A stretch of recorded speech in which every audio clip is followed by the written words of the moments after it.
friends, and welcome to Costuming in Color. We're a YouTube show dedicated to showcasing amazing costumes of color and the people who support them. I'm Gigi, a history buff, dabbleist, and avid costumer. Ooh, new title. I'm Noelle, a costumer who likes to play both sides of the historical and cosplay world. I think for year two, I should make a new one of those. Yeah. Okay. So today we are interviewing Keisha of SKMedrano, who has taken Instagram by storm. Welcome to the show, Keisha. Hi. Thanks, guys. I'm so excited to be here and talk to you guys. We're so excited to have you. But first, some house rules. The first rule of Costuming in Color is that you tell everyone about Costuming in Color, right? Yes. This way, even if you don't have people of color in your local groups, you can get to know some in our global community. The second rule is that kindness matters. Aside from that, there are no rules. So let's get into it. The first question is mine. So, Keisha, where are you from and do you still live there? I was born in Virginia in the Plum Nelly. That means in the middle of nowhere. It means Plum out the county and Nelly out of this world. That's where I was born. We had one stoplight. Okay. Ooh. I don't live there anymore. I now live in North Carolina. It's kind of close to Charlotte. It's nice. It's cool out here. That's confidence building. Okay. So what is your favorite thing about where you live? I like living close to the city without being in the city. I mean, there's some cool things here. We've got the Biltmore, right? Yep. The Blue Ridge Mountains. We're more than just Confederate flags and cows. Indeed. Even though we have those. I'm sorry. You do. It's true. I'm sorry. It is true. No, but there's waterfalls and there's beaches and we have cheer wine. That's a thing. You have what kind of wine? Cheer wine. You never heard of cheer wine? Yes. It's like mulled wine, right? Oh, I wish. No? It's a soda and it's pure sugar and caffeine. That's for me. I'll take that. I like it. Okay. That's not for her. You guys have to come visit just to have some cheer wine. I'll have to do that. I've never had cheer wine. Oh, yeah. What is your Instagram handle and how did you choose it? It is SKMedrano, which is Medrano is my last name. SK, my first and middle initial backwards. It's literally my email address that I've had since college. I'm still thinking of a cool, witty historical costuming name. I haven't thought of anything yet. I still see myself as just a college kid who is still learning things. So I haven't changed it yet. So it's just SKMedrano. Yeah. I also feel like a college kid that is still learning things. Yeah. Yeah. Absolutely. Of course, you can pronounce it any way you want to. Like how I do? Yeah, tell them how you pronounce it. So this entire thing, it's not even spelled like this, but I've been calling her SKMedrano. I love it. I'm like, do you know SKMedrano? Everyone's like, no, I have no idea. And I don't know what it is. And then I looked at it one day, actually looked at it instead of just scrolling. And I was like, that's not even close. That's not. It's like you gave her an X-Man name. Yeah. Hey, I love it. I could be Lady Scamandra. I love it. Let's do it. Sounds great. What is the costuming scene like where you live? There are a lot of reenactors here. Kind of in North Carolina, we have that history.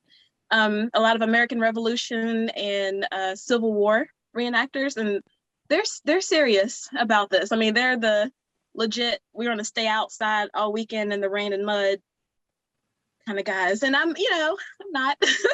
But they do a lot of reenacting here. They really do. And there's not really a place for my silly underpinnings and corny puns, really. But it's still nice to go and see. A lot of the silhouettes are the same, and so I kind of make friends that way a little bit. And I'm not a reenactor. I've never been.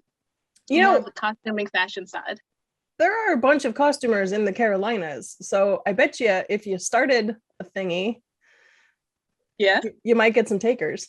That's a good idea. That's something I would be willing to do that and kind of connect with other people and get to know them. There's also an underground scene here in Charlotte. it's more of like performance art and fashion, kind of like an underground couture thing that happens. It's a lot of it's word of mouth, so I can't really go into it. But it's cool. That's another thing. It's not really historical, but it's, you know, fashion, and you make your own thing. You show up, and you know, there's also that. That sounds awesome. That sounds amazing. I'll have to tell you all about it off camera. Okay.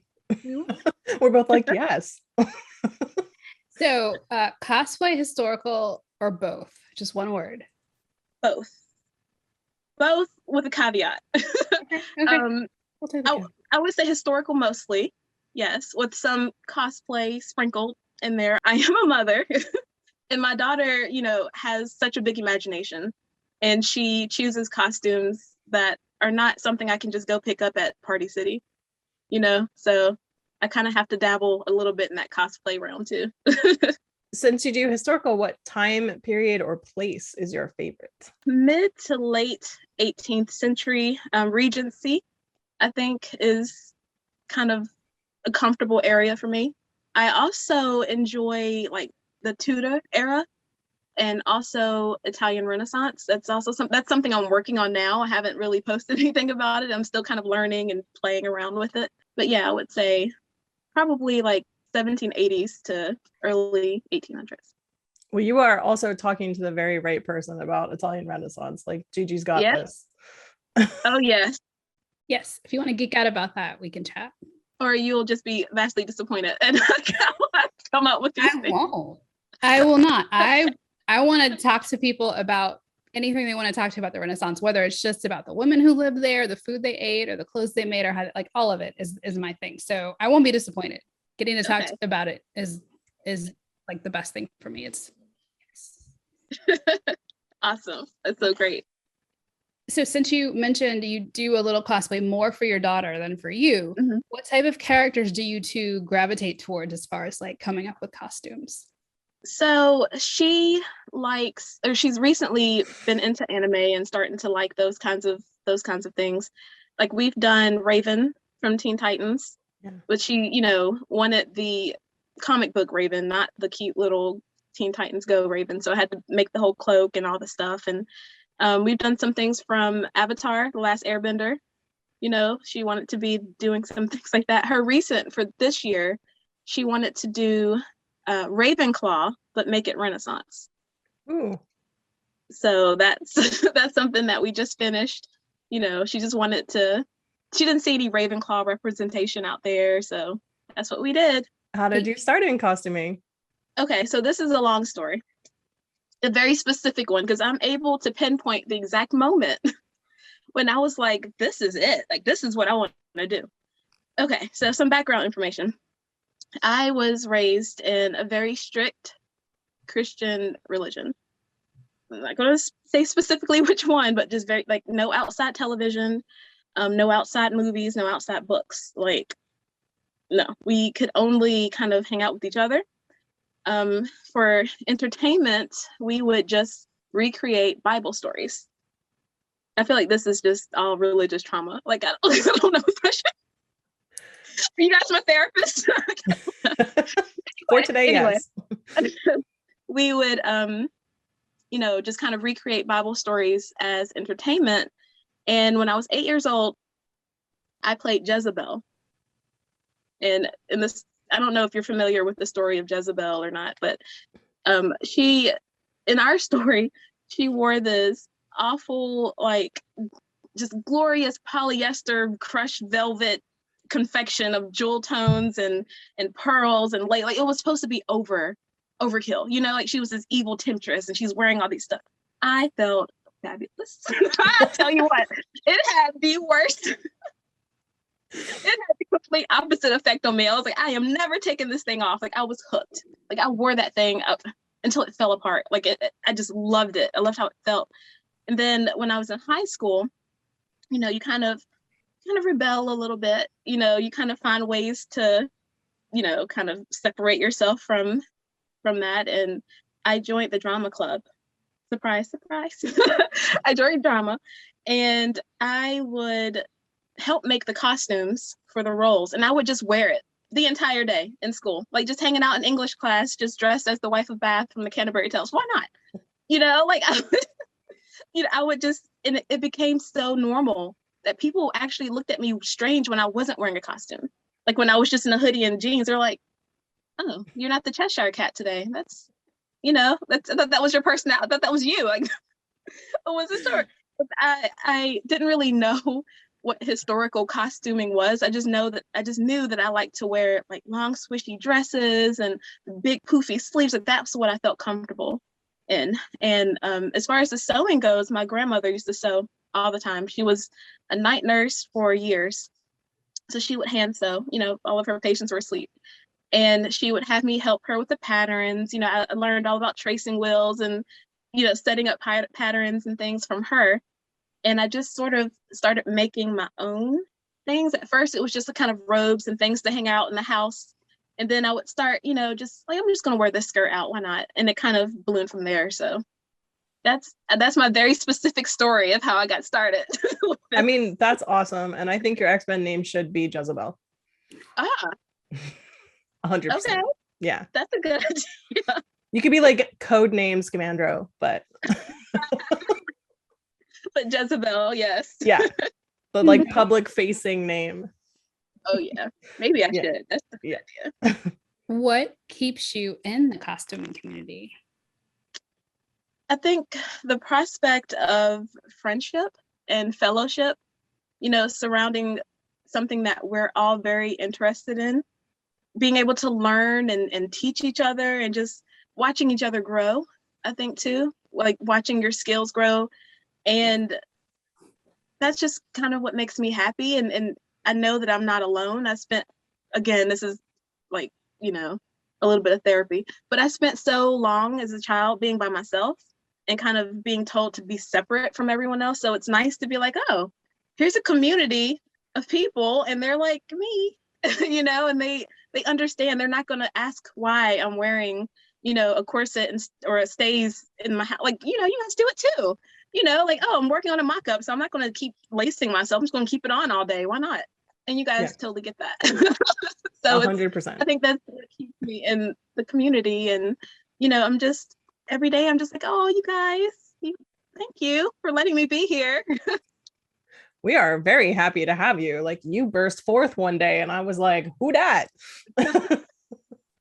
And that dumpster fire pocket that you worked on with Christine, that was next level. Like that was some go more into detail on that, but yeah, that was 2020 genius. Yeah, love it. What would you like to see improve in the costuming community? I think I would like to see more collaboration, more of this, what we're doing, interviewing each other, talking to each other.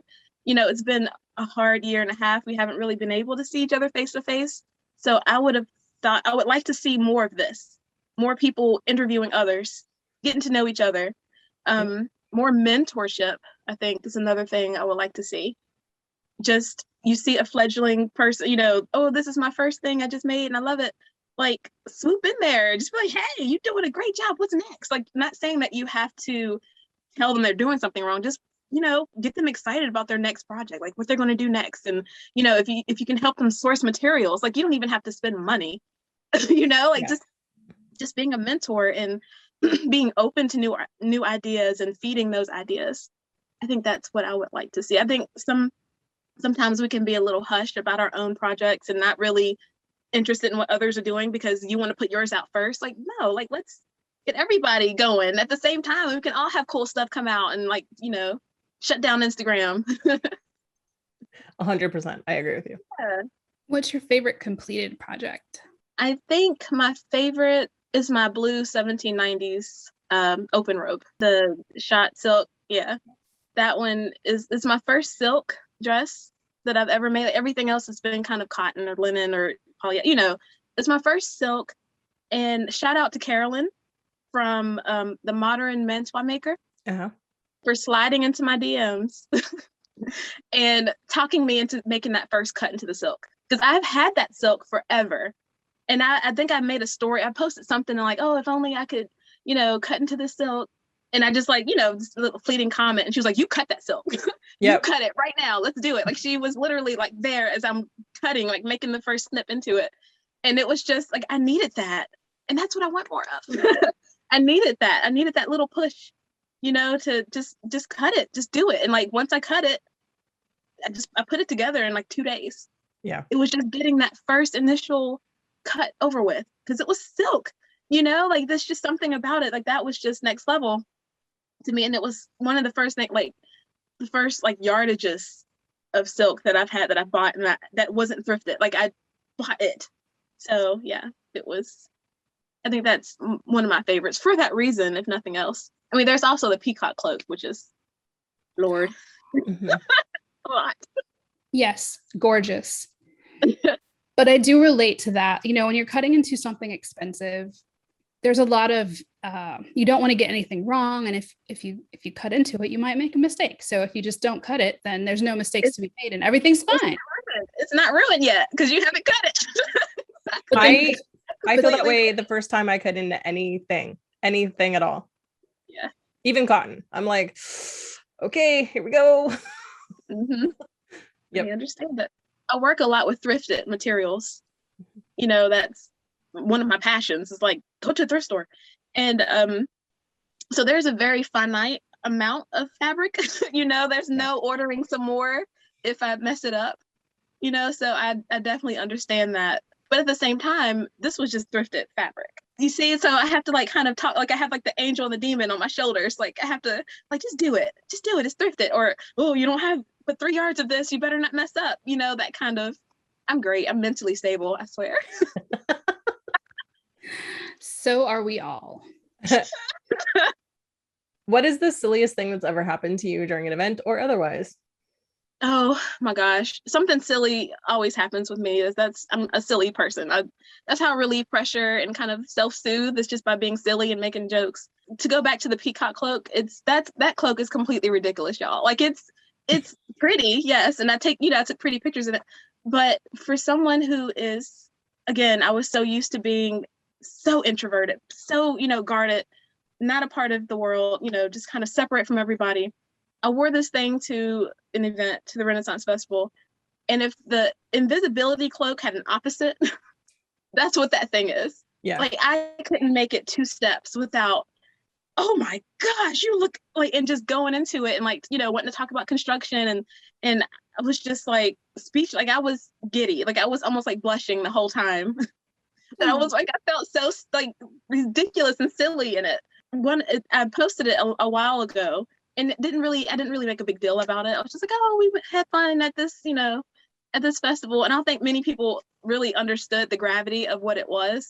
Mm-hmm. Like that I literally took 570 peacock feathers and hand sewed them to this cloak just on a whim. Like just, okay, I think I'll just do that. I saw, it was from a tapestry that I saw and it was just this beautiful peacock and like the feather was flowing down and I'm like, that would make a really cool like skirt or like a cloak. And so I did it. That's like the beautiful thing about this sport is like you can very easily, and most people understand it when you say, I just did that. Like, I did it. Right. I mean, I have no construction photos of it. I rarely take construction photos of what I'm doing because I am so chaotic. You guys don't understand. I'm so chaotic. So it's hard for me to post tutorials. I'm like, okay, step 1, step 2. Like I'm step 1, step 17, step 3, step 4. Like I bounce back and forth. And that's how it was with this cloak. If I want to recreate it, I want to do it again and make, now that I've learned some different things and there's different methods. I killed my first sewing machine using just a little tip. Don't try to sew over feathers because it will clog your throat in your machine and it will ruin it. So don't do that. Just hand sew it. If you're going to do it, hand sew it. I mean, you can do it with your machine, but you have to be real careful and also you have to use the right needle for sure. Oh, well, I'm sure I did none of that because my poor little machine was done. It was kaput. I've been there. So, but, on the plus side, I got a cool new machine out of it. So, yeah, again, that was another incentive to just do the thing and buy the nice machine and it will never sew a feather. I don't care what. how nice my needles are. I will never do that to my poor baby. Like, she's sitting right beside me. So now that we've covered something kind of funny, I want to ask you, do you have a sentimental or a nostalgic memory to share?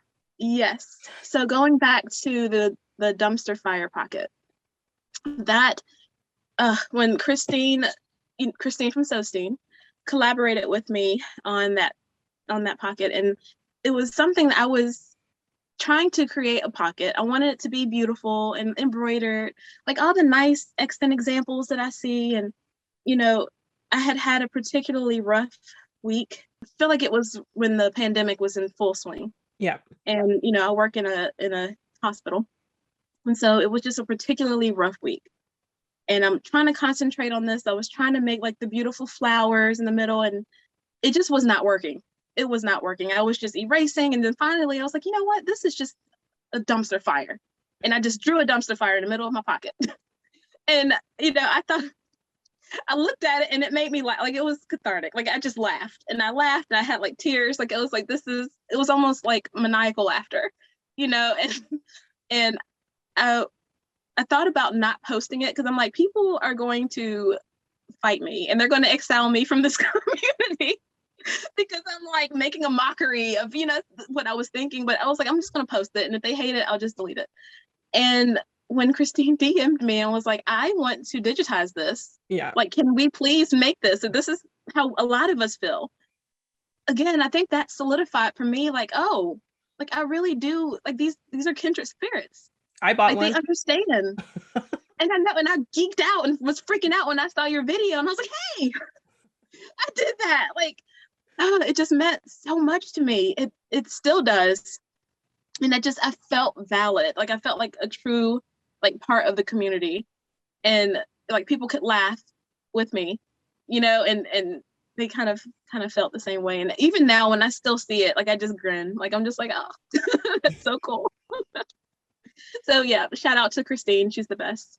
She's awesome. She really is. You may have touched on this before, but what costuming groups or organizations are you in? So I'm not officially a member of any group yet. You know, again, mostly here is living history and reenactors. I have met a few. They are hardcore, man. I'm telling you. So this is a quick story. I went to an American Revolution reenactment. And I went with Kendall from Ancestral Daughter. I don't know if you know her Instagram. She's super sweet. And she was so nice. And like, you know, you have to come out. I just get out here and just come and take a look. And she looked great. And I, you know, was wearing my, it's a carousel jacket.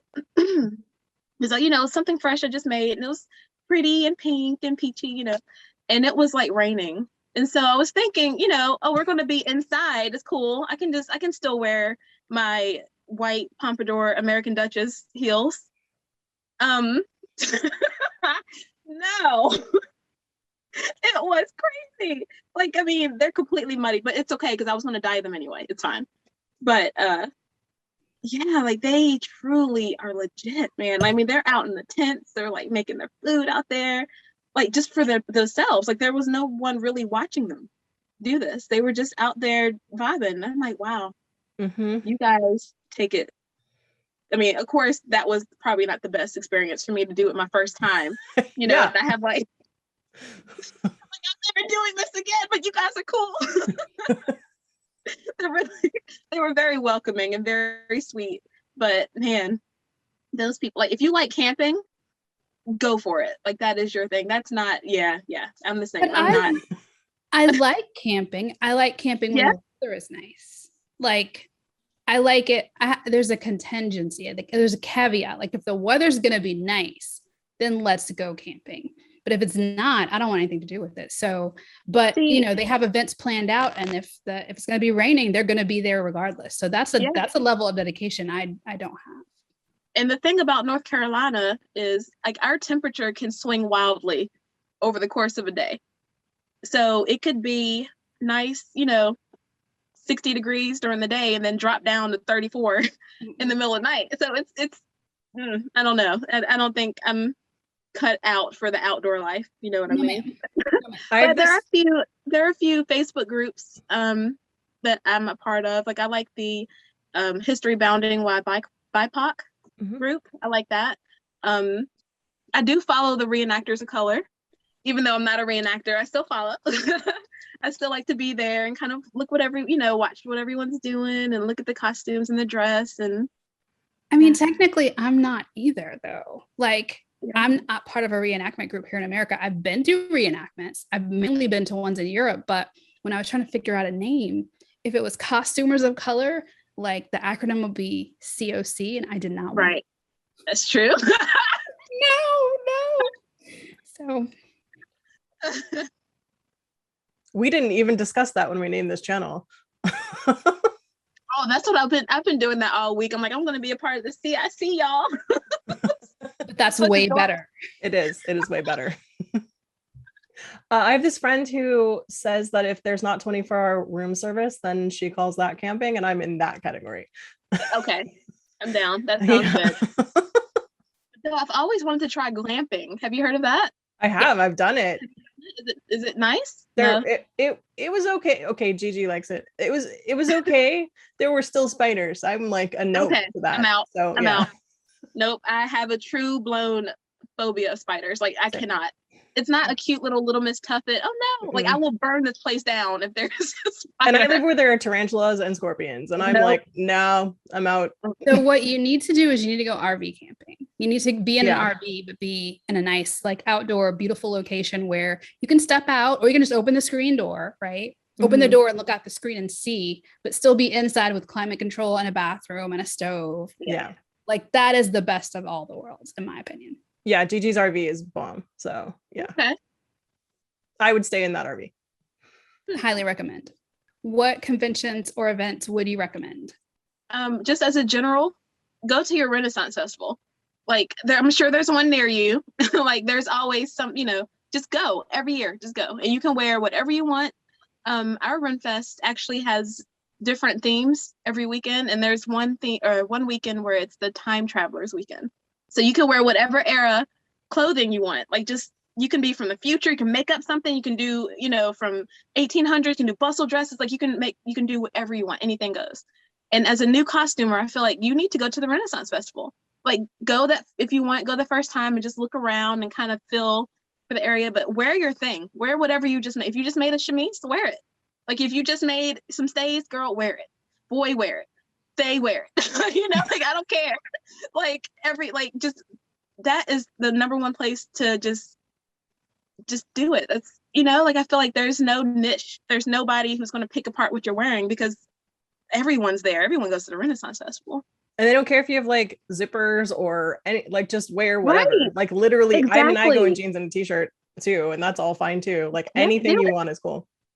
Yes, and that, like I said, I especially love Time Travelers Weekend. Like I just love looking around at Time Travelers Weekend. Like it's so cool. You have like the fantasy cosplayers who like have spent all year like building this huge orc costume, and it's like oh my god, so cool. Yeah. So yeah, that's what we do have like some small cons around here. Like there's like a little. I don't think it's called Comic-Con because it's like trademarked. You can't call it that. So it's like comic book festival. It's like some other name for it. We have gone to a few of those. My daughter is starting to get into like manga and some comic books and graphic novels. Of course, we haven't had anything the past 2 years, but we will do things like that too. And we'll probably dress up. I'm sure she'll want to be some obscure character that I can't find a costume for that I'll have to make. And that's okay. Who is your costumer crush? Oh, I have so many. I'm such a Jezebel. I love everybody. But I'm taking this moment to declare my undying love for Hiram, a Brazilian baroness. I love her. Like everything that she posts and like does, like any video, I'm just like, I'll be in the break room at work, like just finished doing some awful surgery. And I'll just pull up my phone, pull up Instagram and just watch whatever live that she's doing. Like little does she know that, just like being weird, but she's so funny and so talented. I can't wait to meet her. Like she's a riot. I love her. Yeah. She's so fun. She has the best attitude about stuff too. Like, yeah, she's like, nah, you're not ruining my day. Word.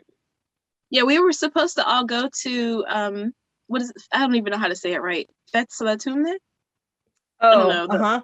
Yeah. Yeah, and so it's got pushed back to next year. So at least I'll get to meet some of my crushes. Like the majority of my crushes will be there.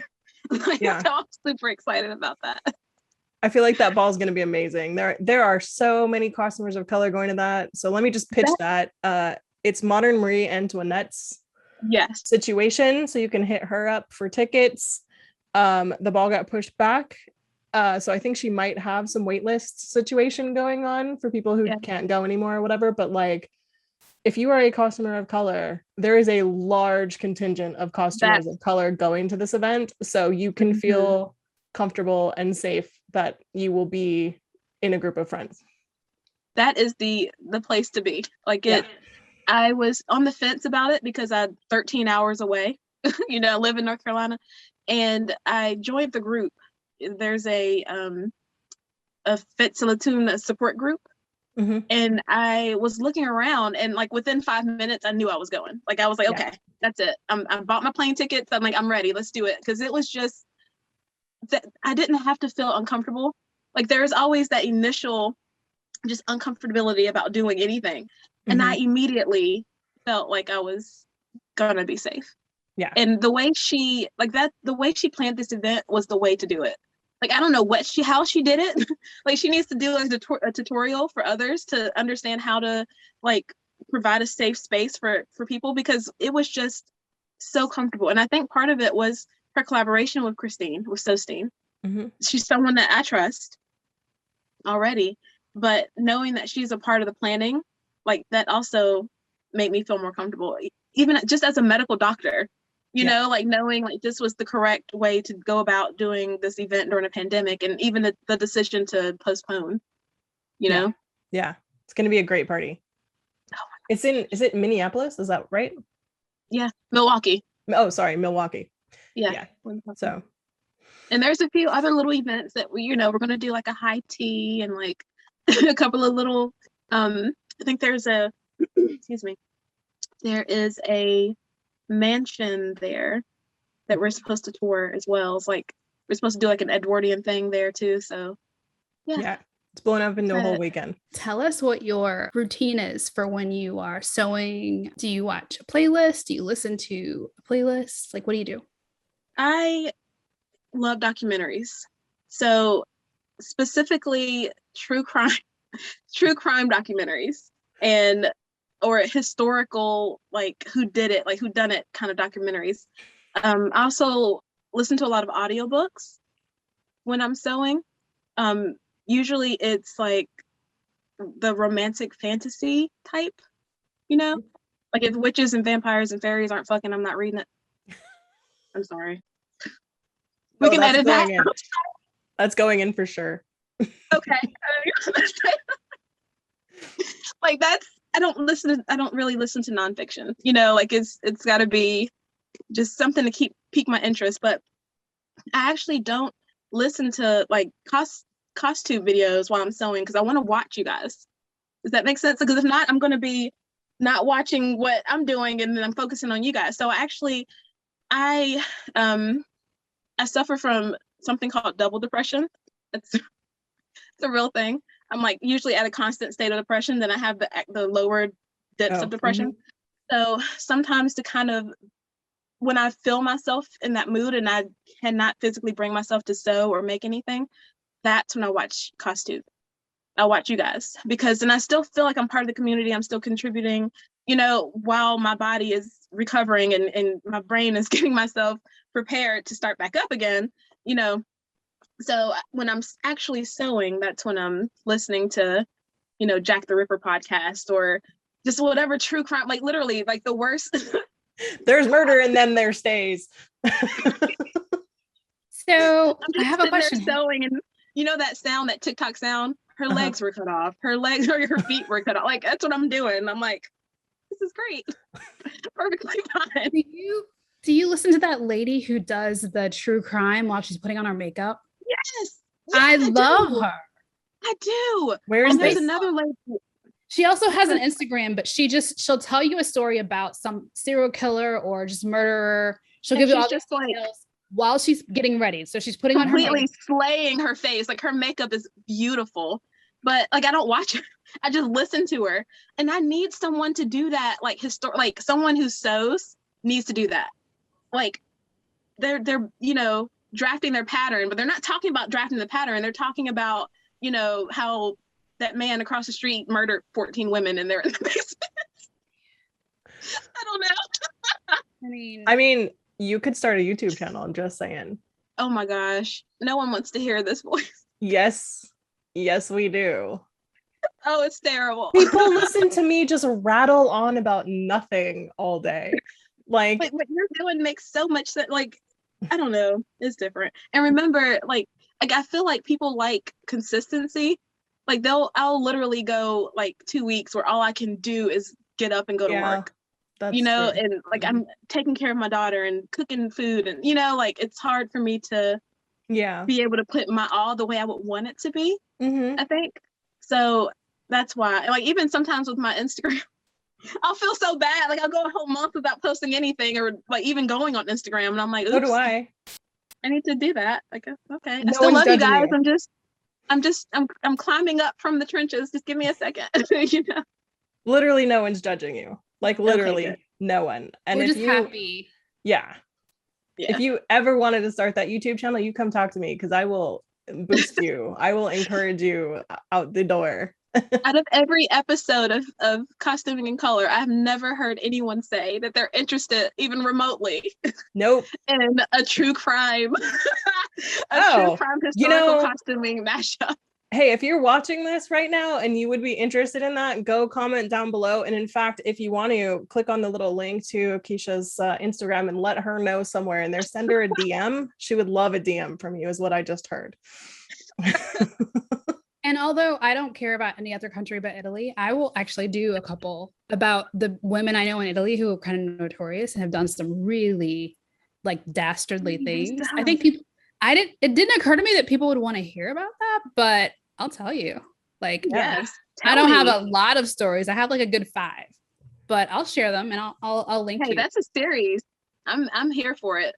I'm all about that. Because they're fast. You're right. They're fascinating to me. So yeah.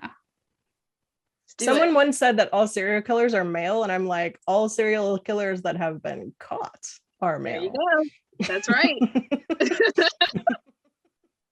But what, if nothing else, it's taught me to always carry glitter.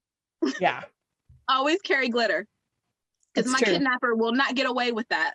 Yep. If I put pepper glitter all in the back seat, yeah, bitch. And then they will be leaving a trail of glitter forever. Forever. That's right. Good luck.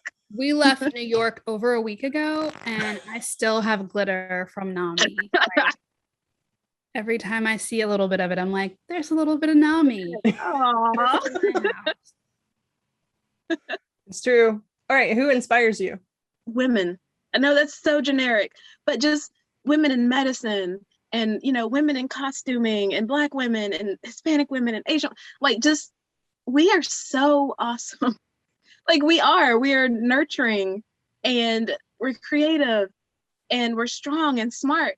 And again, this whole video is gonna be a love story to Christine, I'm pretty sure. But she inspires me so much because, again, I'm not a doctor, but I do work in medicine, and I know the toll that it takes on us mentally. And she can still come home and create these gorgeous dresses, and like still takes care of her son, and still, has her husband. And she's such an inspiration to me. And when I'm having those moments where I can't get out of my bed, and I watch her videos, and it slowly the fog lifts, like she's a huge inspiration to me. But all women, you guys, like everyone, I love you. Sostine is an amazing human. I don't know how she does it. She has so much energy. I bow down to her every day. Tell us who or what you're grateful for. I am grateful for my husband. And again, another generic answer, but I am so thankful for him because, as I mentioned before, my childhood wasn't the greatest, and he grew up in a similar situation. So we've kind of together helped each other acclimate to this life outside of that space. He is so great with helping. He's not he's not helpful in that he wants to wear costumes with me. He's helpful in that he'll, roll his eyes but still lace me up perfectly, or still tell me that I need to take in the hem a little bit, but it's not my thing. Like he's so helpful, and he's a great daddy, and he's so good with our daughter, and I'm just so thankful for him. Like he's great. That's awesome. That's really awesome. Do you have a favorite inspirational quote? And if so, who is it by? I don't know who this is by, but it's just something I've kind of lived by for a while. And it's when it comes to other people's opinion on yourself, you just take it and you chuck it in the fuck it bucket. I'm here for that. I'm 100% here for that. Their opinion of you is their problem. That's them. That has nothing to do with you. It should not burden you. You do not have to live to that. You shouldn't be bound by it. That is their opinion of you. That speaks to them. Yeah. So that, again, leaving, she's coming in, leaving the situation that I was in, it's the type of organization where if you leave, you can leave at any time, but you can't talk to anybody that you grew up with. Mm-hmm. And if you choose to live your life differently, there's going to be a lot of talk and a lot of opinions and a lot of, so I'm just going to take that, roll it up, and toss it in my bucket and keep moving. That's a good call. Yeah. I don't know who said that, but it's great. Yeah. If you could give new costumers one piece of advice, what would it be? My advice would be go pop some tags at a thrift store. A la Macklemore. Go. Like, I don't start a new project without a visit to the thrift store first. Like, I don't order anything until I've checked out what's there. I mean, bed sheets, those are your friends. Like, I can't even explain. Like, all of my shifts, my petticoats, even some fashion fabrics, linings, like, they're all from the thrift store. Like, even if I spent my money on buying yardage, like, everything is lined with a $2 sheet. Like, I'm not going to spend extra. And I don't know. I feel like we don't realize, or in the beginning, you think that you have to buy all of these extra things, like, and spend all this extra money, which, support small business, absolutely. But if you could save some money and put more money into your accessories or doing something different, why not? So always, like, I'm such a thrift store fiend. You will catch me like trying to figure out, like, I'll buy things at a thrift store and then decide what the project is going to be based on that. I have my carousel jacket. Like, I made that entire costumes, like, from the hat all the way down, from solely thrift store supplies. That's awesome. Like, everything. And really incredible. And dollar store material. Like, it was like the thread and needle I got from the dollar store, and like, like, it was like, I think it was $15, $20, can't remember. That was my budget for myself for that whole outfit, just as proof that you do not have to, spend hundreds of dollars to make something. And then I went and stood out in the rain at that reenactor. but that's, again, I didn't feel bad about doing that, because it wasn't like I was ruining silks and ruining, I was just in something I had thrifted. So and go to the thrift store. If you have a closing message of inclusion or equity that you would like to send out, we would love to make space for that. Okay, so this is my essay on inclusion versus diversity. Okay, and the way that I explained it to my daughter, honestly, diversity is making sure you invite someone to a party. Inclusion is inviting that person to dance. There's a difference. There's a difference between just following someone on Instagram, like, oh yeah, I follow them, and interacting with them. Truly not just liking, like, comment, talk to them, like, again, slide into their DMs, look at their stories, like, make them feel like they're included. And I feel like inclusion is intentional too. Like, you have to identify and remove these barriers so that everyone can participate. Like, it's an ongoing thing. You can't just, like, okay, I've done my inclusion for the week. No, like, you have to continue to work at it. And eventually, people will start to pick up your vibe, and they'll, start to feel more comfortable being around you. And I think through extending our imagination kind of to other people and kind of learning through them, it's going to open up like a multiverse of things, you know, because you have different people have such different experiences, and they put their work and effort into that, and it's something that they experience that you don't, and you would never thought to look at it that way, and all because you remove that barrier and you allow them in. Like, it's gonna blow your mind. And that was my TED talk. Thank you. Thank you. Like, we should just all have empathy for each other, like, just yeah. I mean, I think that's really the key. Like, treat other people like you would want to be treated. Like, period. Just come on. Tear down those barriers. Like, let them go, you know? Yeah. I think you did hit on an important point, though. You know, just because someone is at your event doesn't mean you really have a diverse event. Because if inclusion isn't part of it, they're not going to stay. If they don't really feel welcome, if they don't really feel included, if they don't really feel respected and valued, you're not going to be able to retain them. So exactly, just inviting them to your event. People of color are very aware of the undercurrent that's going on, because we have to be, for our physical safety, for our literal lives.